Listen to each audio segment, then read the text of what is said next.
Was Paul describing the normal Christian life in Romans 7 when he said, "O wretched man that I am"? As an apostle, was he stuck in a constant cycle of wanting to do what is right but always failing?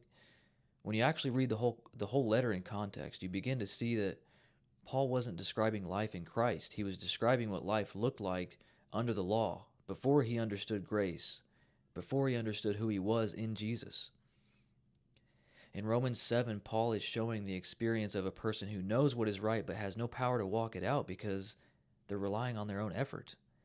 It's the frustration of someone trying to live for God without the Spirit. That's why everything he says in that chapter is filled with all that conflict. I want to do this, but I do the opposite. I hate what I do, but I keep doing it. That's what life looks like when you know the standard but not the grace that empowers you. And you can see that Paul is describing a past condition because of how he ends the chapter. He said, "Who will deliver me from this body of death?" That's not a present identity. He's asking for rescue. And then he immediately answers it. He says, "Thanks be to God through Jesus Christ." Then the very next verse steps straight into Romans 8, which completely changes the tone. There's now no condemnation for those in Christ Jesus. The law of the Spirit of life has set you free. You're a son or daughter, led by the Spirit. That's not a wretched man. That is a free person. Paul was not saying believers are sinners. He was not saying that we're trapped in endless defeat. He was showing the difference between living by human effort and living by the Spirit. A believer may still struggle with things. You may still fight old habits or old mindsets, but your struggle doesn't make you a sinner. Your identity is in Christ. You are righteous. You are holy. You are loved. And there's no condemnation for you because Jesus became your righteousness.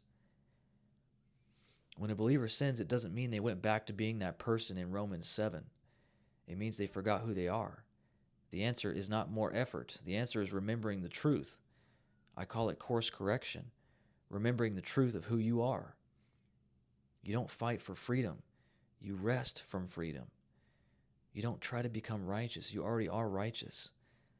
That's why Paul shows the contrast between the two chapters. Romans 7 shows life without the revelation of grace, and Romans 8 shows you the life you now have because of Jesus. When he said, "Thanks be to God through Jesus Christ," he stepped into the reality of the finished work. You're not the person in Romans 7 anymore. You live in Romans 8. You're not condemned. You're not defined by your struggles.